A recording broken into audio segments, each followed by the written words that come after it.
Hi guys, welcome to Why Not. This is Not's official podcast. I have with me a very talented member of our podcast team, Anaisha. Hello. And today we have a very special guest with us on the podcast, our first ever guest. It's an honor to have such a talented individual with us. A very celebrated filmmaker, novelist, producer, whose works have received such international acclaim and surrounding around such bold themes like gender issues and mental health. Please welcome Mr. Aditya Kriplani. We are so happy to have you and we are looking forward to have a very informative and fun conversation with you today. It's already entertaining.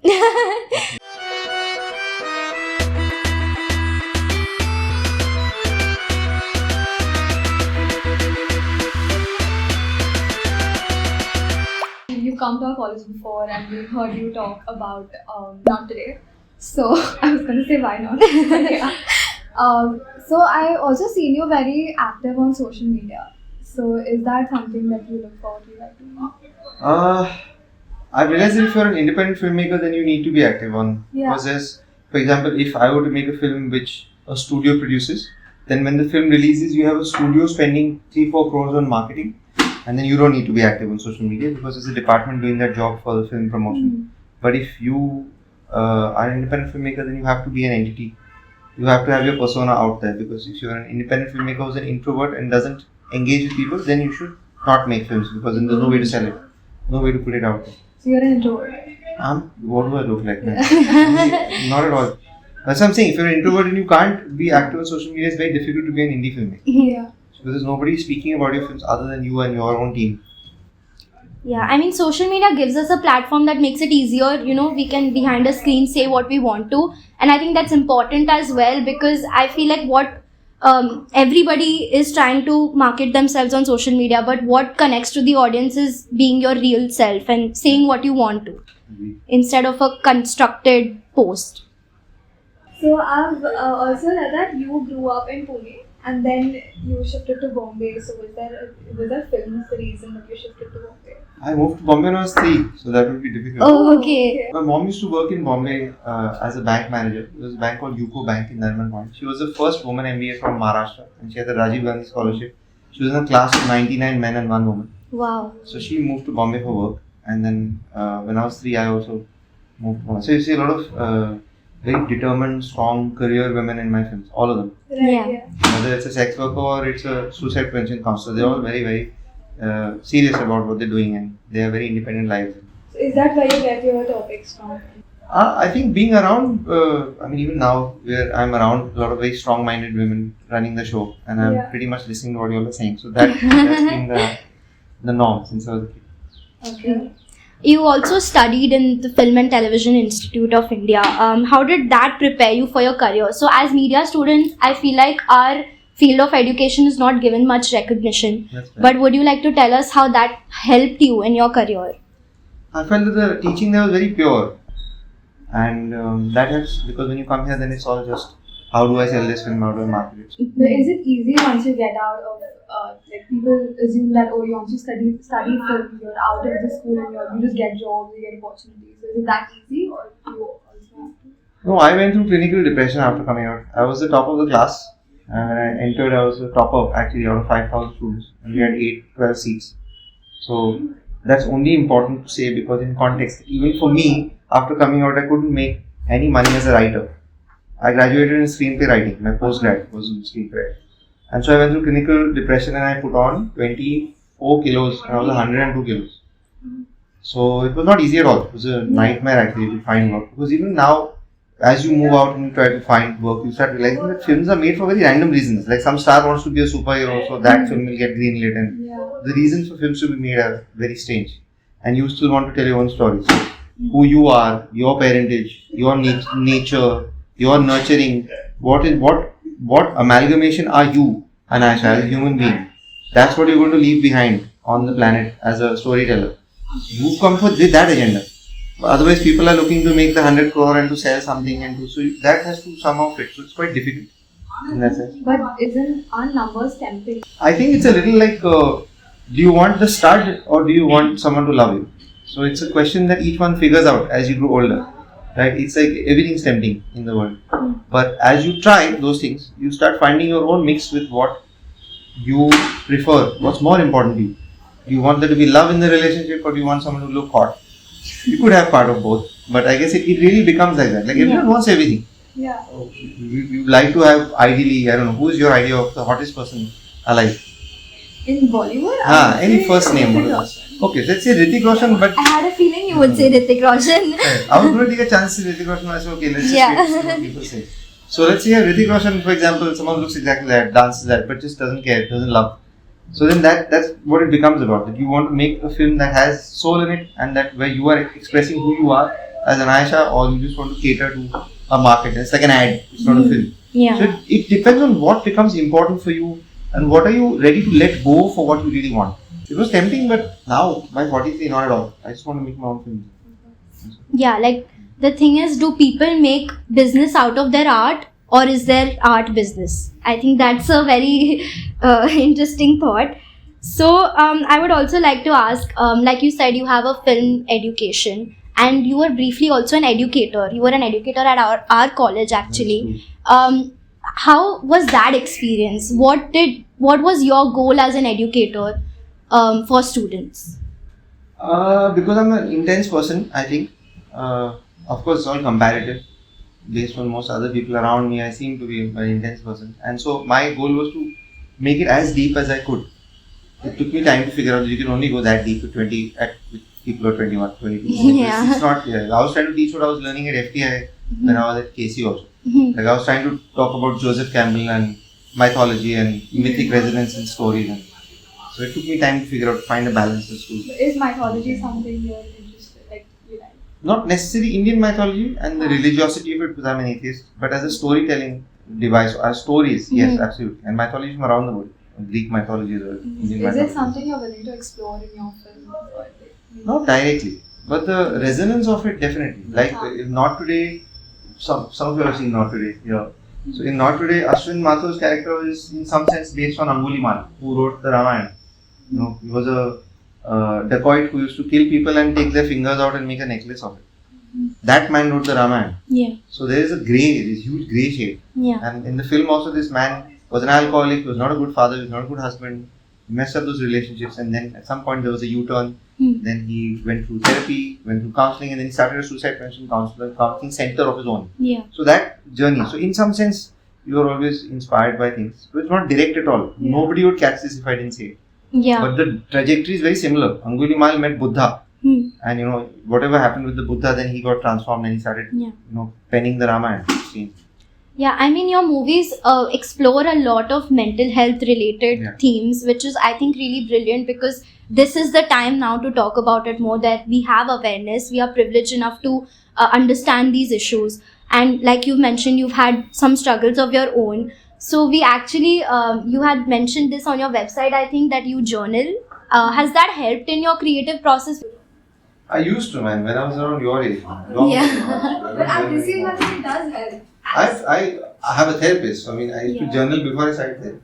So you don't anymore? I don't, because I find that if I have something that I normally end up going to a therapist. I've had a therapist since I was 22, and maybe once a year, or if it's a hard year, maybe twice a year, I end up probably going for a couple of sessions because there's something I want to work at, something is bothering me. If there's a pattern that I want to work on, or something that I'm not able to deal with.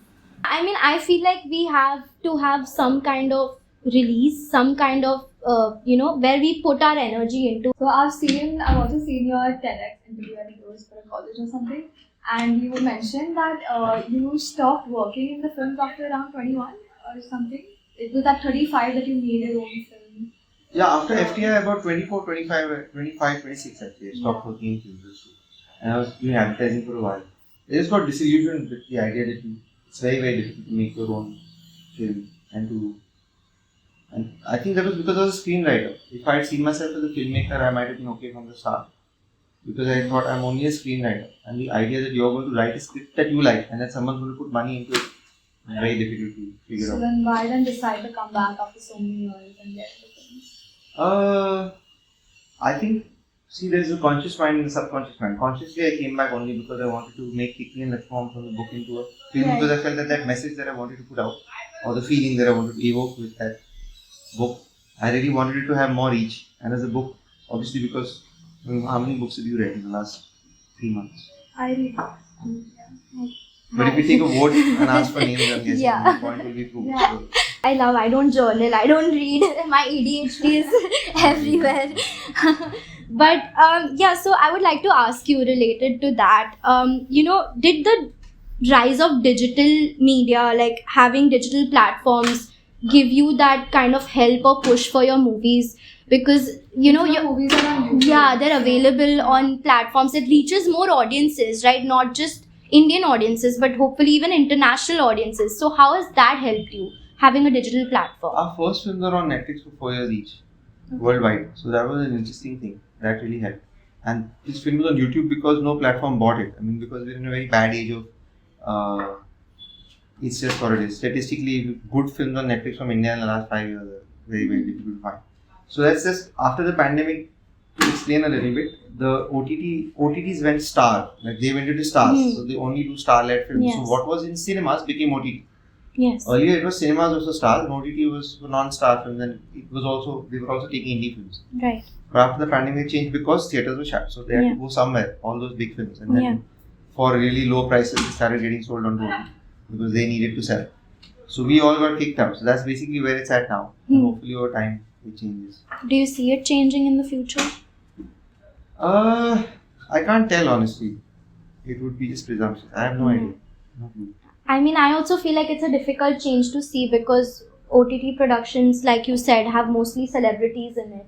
Yeah. And I think for OTT, it is changing. OTT is given that platform for more indie artists to come up. Where's the last? Tell me the last few indie films you saw on Netflix or Amazon. This I can spend 1 hour on. And I have to think about it. Yeah. It's not happening. So yeah. I mean, just saying that indie films is being given recognition is not enough. We need to see that it's not change there, they're happening. not there. Yeah. None of them. It's not like me. Yeah. I know at least 50 indie films that are not sold. Right. Genuinely.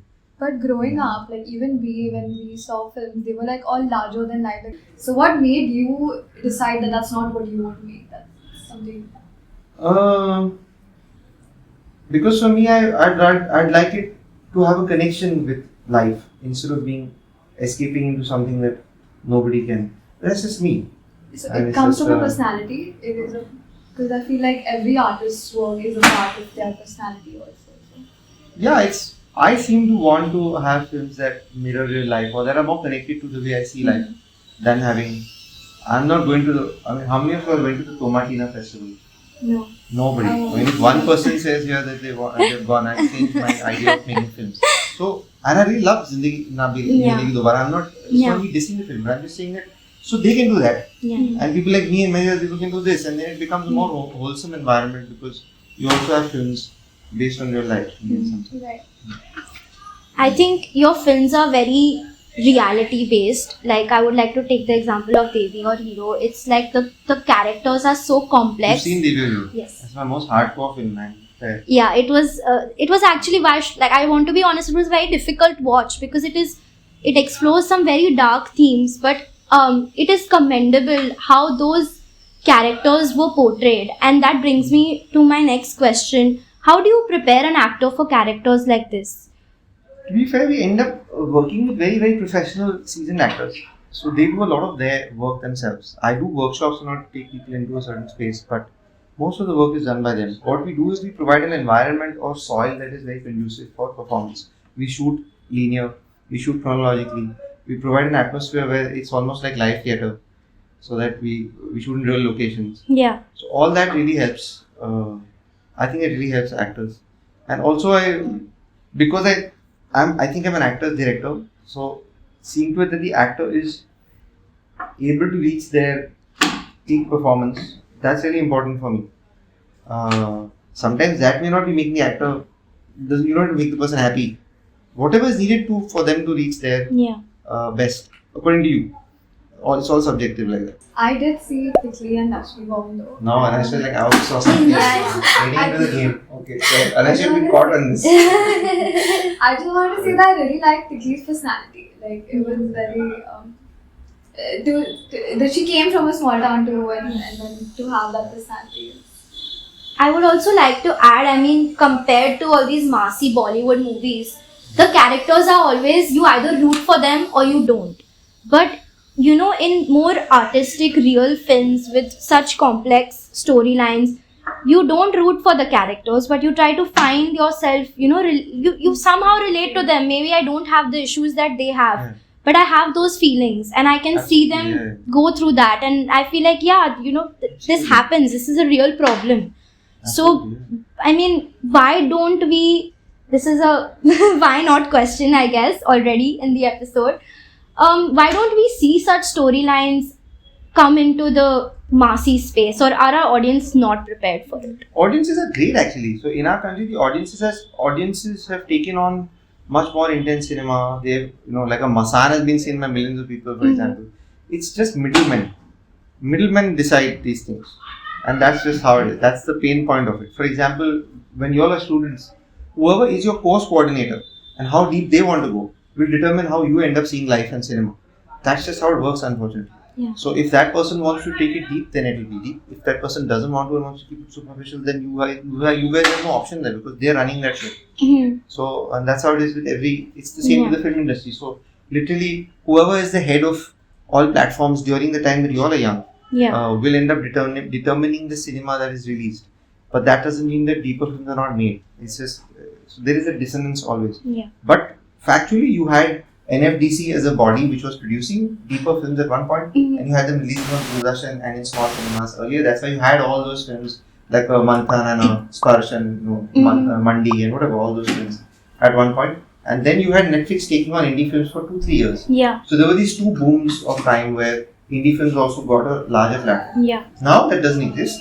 But I would recommend to every indie filmmaker to take the same aesthetic and principled approach of making indie films and work with a star. Like our next film is Nawazuddin Siddiqui, which we already made. That's It great. should be out either early next year or whatever. So you take the same aesthetic, like he bought his own ticket, Right. didn't take any money from us because he loved the script, and he reached Frankfurt on his own to shoot the film with his own money. That's so cool. And 36 days he gave us to shoot the film, and he shot in the same puritanical manner that we shot Tickling and Storm in real locations. And so there was no principles were not broken because you're working with a star, Yeah. and you find a star that appreciates that, and then still make the same kind of film with the same purity. Yeah.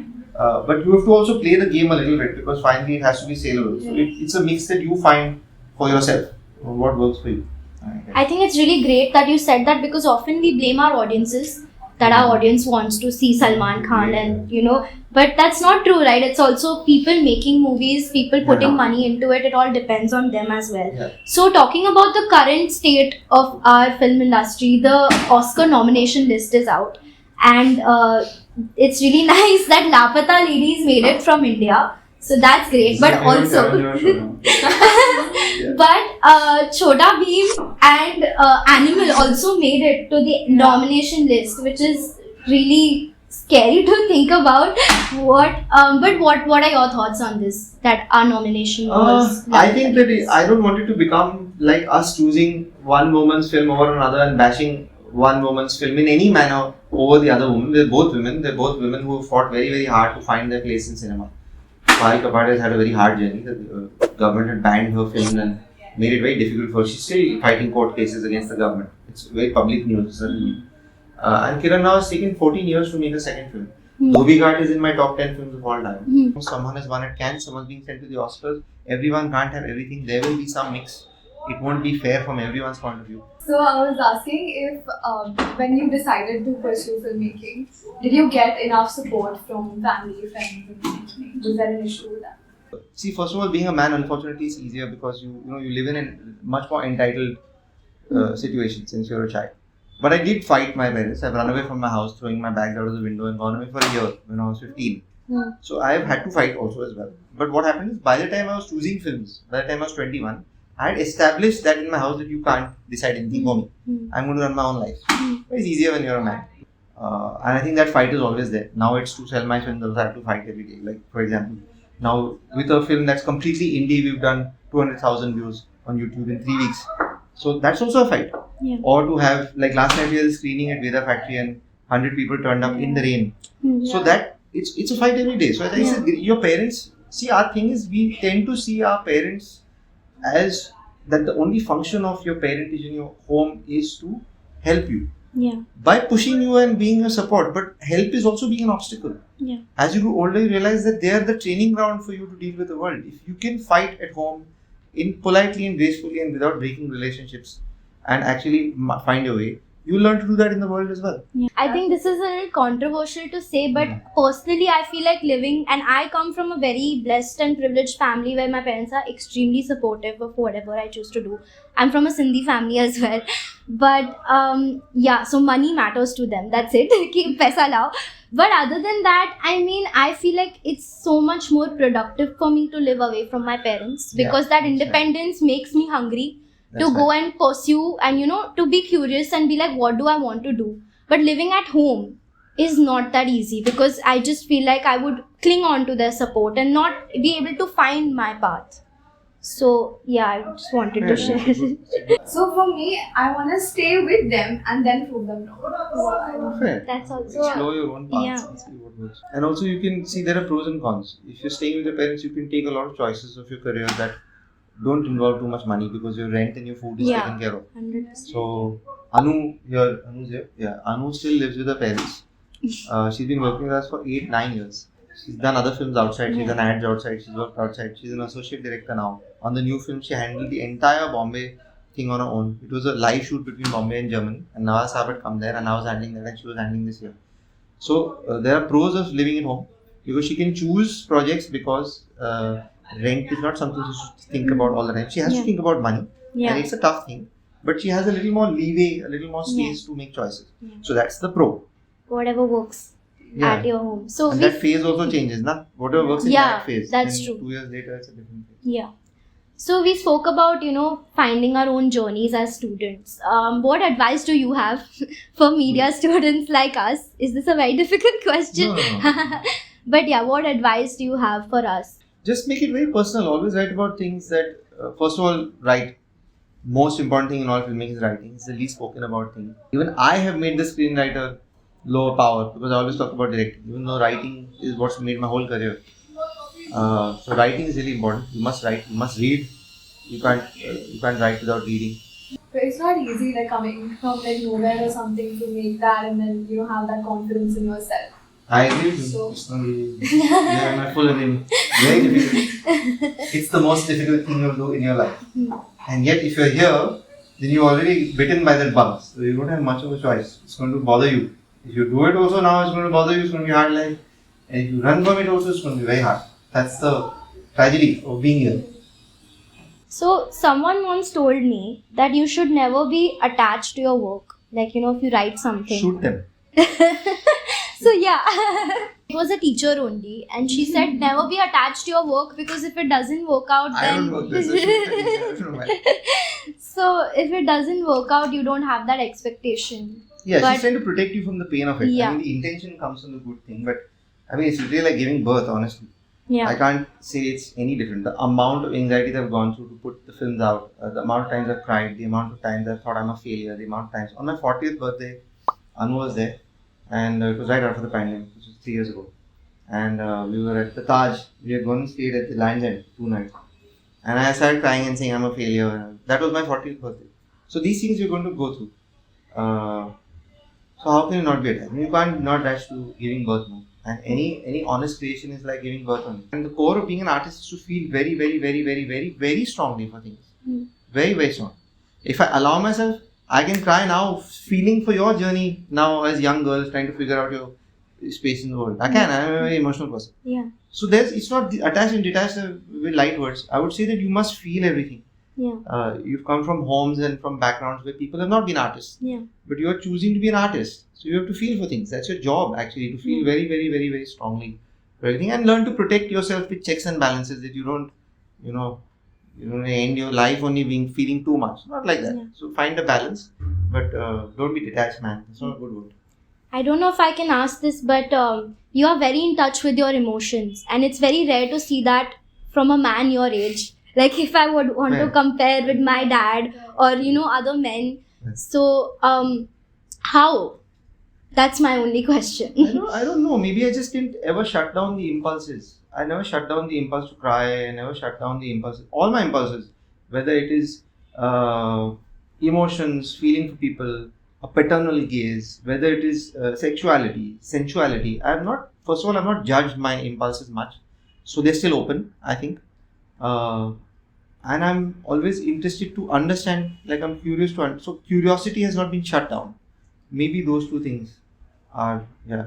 So for Devi or Hero, did you meet real life personas that inspired those characters? I actually researched with a therapist. Her name is in the film, Mahima Kadirgania, and she stays in Singapore, and she's a working psychologist in Singapore. And every draft of the script went to her because we didn't want to get dissociative identity disorder and portray it wrongly. Correct. And when she signed off on it, then we went ahead with. And that film was made because I made two feminist films, Tikki and Tota. And I really wanted to make a film where men can watch it and try to understand what men can do to help this situation. That means you have to fight. Sometimes you know you're not supposed to sexualize someone, and you know it inside. Nobody has to tell you outside. How do you fight that? So I wanted to make a film to help men in that sense. That was the aim. Now how successful that is, when you see the film, you can see for yourself. And we had a therapist on board so that if anyone was going through anything, they could call them at our expense, at the company expense, so they don't have to think about the money. Yeah. Those two things we did. But we didn't have an intimacy coordinator for that, which is something that as we grow older, I mean in India we didn't know about a lot of things like that when I was younger. Yeah. So now we know. Now we would probably. Again, with indie film budgets, it's complicated, but it's important. So coming back to what I said, the people working on such sensitive subjects, it can affect them as well. So that's great that you had that aid for them if they ever needed it. So on a lighter note, what does the future look like for your filmography, for filmmaking? What are you excited to touch on? What can we see next? Next is a love story. One of the films that's next. One is another film with Nawasa, which is about touch and good touch, and how it actually transforms people. It's a father-daughter film, so that's something we want to explore. Because we talk a lot about bad touch, but we hardly talk about good touch and how it transforms people. A lot of us have parents who, I didn't, thankfully, but I know that a lot of us have parents who are not physically expressive. And so our journey with touch becomes a certain way. And then if you have a bad experience with touch, then your journey with touch gets further complicated. And it's, I think we don't talk enough about how important good touch is in our life. It's extremely important. It can just change your whole life, literally. And we don't even know about it, forget about it. Nobody even talks about it in our lives. The bad touch part we elaborate on a lot. And good touch actually cancels out bad touch. That's the amazing thing about it. So that's something we're trying in a story. And the other thing we're talking about is divorce, and that's a film with a young couple and an older couple in a train, and they're going from Delhi to Amritsar to the Golden Temple in the city. And there's a fight that happens in the younger couple, and the older couple gets involved. And it deals with how two generations have dealt with relationships. So in the younger couple, the words like chauvinist and feminist and feminazi are thrown around really fast within the first 1 hour. They also write about it on Instagram and start going viral. So that happens. And the older couple is just observing how things have changed. And So that's something. It's called Hamare Tumhare Beach. So it's something we hopefully end up making soon. That sounds really interesting. These are actually topics that I don't know if people will believe me, but I have conversations like these with my family, with my friends, because these are relevant issues that I think people are not talking about. How relationships have changed over time. Yeah. How the perspective towards marriage and divorce has changed. I spoke about this for the podcast that we shot for an assignment in college. I got my parents on the podcast. And I said when them says so now I can't help but smile when I was thinking about the podcast. So I got my parents on the podcast. Oh, nice. And, and I made them I asked them questions about how friendships and relationships are different.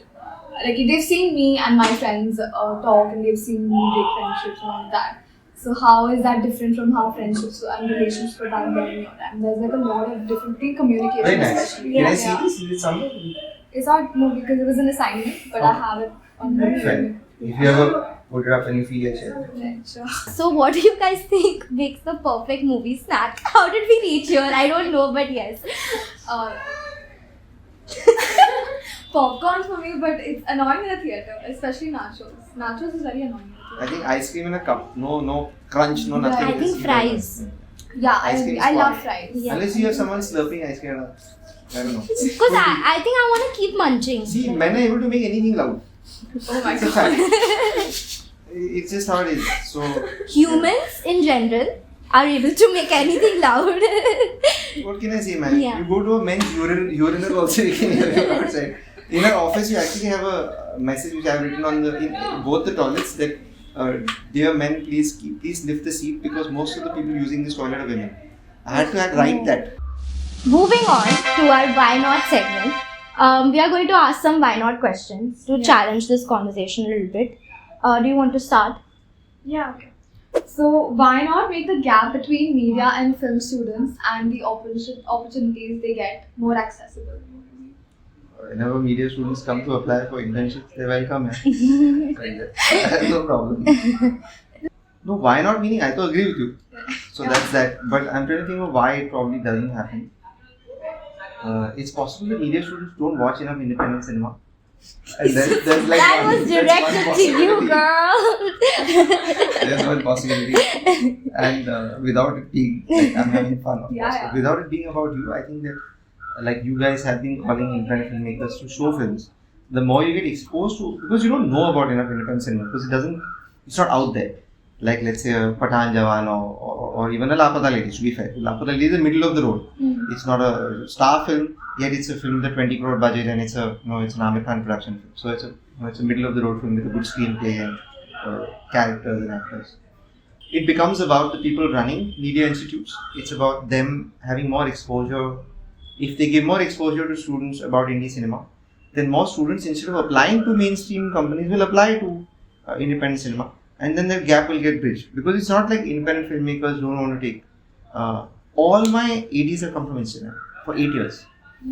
So they reach out to you. Yeah, all 6 films. In fact, we had now, and thankfully, maybe because of the work we do and because people are generally not accessible, so we had put out 2 internship positions at 15,000 each and we had 600 applications. But do you look for experienced people or do you look for first time? No, we're open with first time people. We do, it is really important for us to see how hard people work and how hungry people are in general. Yeah, that's I think really important. But that is the same for even working with a star. That star has to really be hungry at that point to do something exciting. It's you can't work with them otherwise. Why not promote themes, very real, serious problems that people go through, like you do in your filmography? Sexual abuse, mental health, suicide. Because people have that fear that the audiences, first of all, platforms won't allow us to show this. It's difficult to portray in a way that it's appropriate enough for audiences. So why not explore those genres more without having the fear of it being censored? I have to agree. So I agree with you. I mean, my best response is I agree with you. That's why I do the same. Yeah. Fears, man. People just have various fears. Your biggest fear is disappointing your parents, disappointing your fathers. The toughest thing in the world. Anu is like my daughter, so she knows it's a hard one. I have Anu Bittiya written on my hand. Oh, that's so sweet. It's that intense as usual. And so that fear is something people have to deal with. Society can't do much. It's all a very individual thing. Yeah. Individuals have to deal with that. Your parents' expectation that you will make as much money being filmmakers as you would doing a job. All those things you have to deal with. It's a very personal fight. And if you're all going ahead, deal with those fights, then the world will change. That's kind of how it is. It's that simple. In the micro is the macro, as you know. Is it alright if I ask about your tattoos? What is your favorite one? And please tell us the story behind it. Right now, of course, because the last one I did was this one. Okay, I can't read him. Anu Bittiya is what it says. It's in Hindi and it's here. Anuradha, who's been working with us, has been AD for 8 years. Over some time, became like a daughter to Shweta and me, and we decided not to have kids. So slowly that. That is so and she sweet. saw us like that from the first month that she started working with us. She didn't say parents, but she said, I look up to you more than anyone else. And I was like, man, this kid is she's 21 now. Now this kid doesn't know what she's saying. Anyway. So then over time it became like that. And now for Shweta, who's my partner and also the co-producer on all my films, for her and I. So that is the most favorite one because it's also the newest one. And in this Chacha Chaudhary, there's Calvin and Hobbes. There's a line that says, Tere bin hor na kise mangni meriya bala, which means in Punjabi, no one other than you wants my demon. It's from a Rabbi Shergill song called Tere bin. Tere bin, yes. It's one of my favorite songs. There's another song line that says तेरी खसी के बदले मेरी ये ज़मीन ले ले मेरा आसमान ले ले, which is from Satya. As of course for Shweta. So yeah, all the tattoos are personal. There are just a lot. Very long segment. Yeah. Do you have a tattoo of him as well? No, thankfully, man, everyone doesn't express themselves. Otherwise, my parents will say, अच्छा भाई, हमने जो पाला पोसा अनुराधा का नाम लीजिए. ऐसे तो मेरा पूरा मतलब सब बात लग जाएगी. Thankfully, people don't compare ways of expressing. Yeah. I have to ask you a why not question. Oh yeah. Why not? What's not to eat? I will go home. Yes, The first thing I will do is yeah, go home. No, I'm literally having fun. I don't even Yeah, anything yeah, I'm saying. no. But let me try a better why not Yes. question. You can cut that out. Yeah, I mean, I don't know how to frame it as a why not thing, but I would just still say why not. Why not do something that you think तुम्हारी औकात ही नहीं हो करने की life में? That's what I would say. Like you will go out of your comfort zone. Much more than that. You think you just can't possibly do that. So why not do that as a filmmaker? Yeah. Like make a film about a sex addict who's also a therapist. It's a ridiculous idea. Ridiculous. Like immediately now I know that there are going to be half the people who are going to hate it and abuse me. Yeah. And half the people who will feel very strongly. Mostly men will feel strongly because it's it's kind of saying how you shouldn't sexualize something. Yeah. So then you do that. Do what makes you afraid. Why not make the films that scare you? Yeah. That's maybe the simplest way to say it. Make the film You that have to scare you. answer this question. Like that doesn't just apply to films, that applies in life. in Yes. general. Why not do In anything art. that scares you? Yeah. Yeah. In life in general. Yeah. Right. So yeah, I agree. I agree. with the So question. I mean, We all agree. We all yeah, agree. yeah, we have to Agree. answer also, na? We'll all do like this. So I mean, like you said, everybody has their fears, and unfortunately, we live in a society. Period. Whether that's as women, whether it's financial constraints, but yeah, we are constrained to do. हमारी औकात नहीं है, तो हम शायद नहीं कर पाए. But that has inspired us. I mean, I am definitely feeling inspired. आज मैं औकात के बाहर. हाँ, बिल्कुल, सही है. ऐसे ही होना. Yeah. Yes. So I think you said this before, that you should do things that actually really scare you and go out of your way. And I think for me, doing this podcast especially is out of my comfort zone because I don't like being in front of the camera. I'm shy. Oh, but both Fun of us are fact, really well. I would like to tell you. So I am a speaker. She was called in, like she was called in at last. We both were, but I'm speakers. I'm confident and comfortable speaking. This is her first podcast. And So both of you are doing equally well. yeah, I think you're doing really great. Yeah, so, I think so. Major sisterhood appreciation. going on there, but yeah, she's like She always good does job. that, yeah. Very nice. Yeah, I think both of you are equally good. It's not like because one is more introverted or one is not as Yeah. confident that I can feel that at all. Yeah. Yeah, so Thank you so much, Aditya sir, Thank you. Both of you. for being here with us. We've spoken about a lot of serious things. We've spoken about a lot of fun things as well. We managed to make it fun. But also with me. But yeah, I hope our audience has, enjoyed this podcast as much as we did talking to you. We look forward to seeing. yeah. Thank you. Thank you for doing this. Yes. Thank We had a lot you. of Both of fun. you. Especially, I had a lot of fun. Yeah. You're both sweet young women. I Thank hope you. all of you all end up making films. Like, share, and subscribe, man. Yes. Comment down below any questions you would like to ask.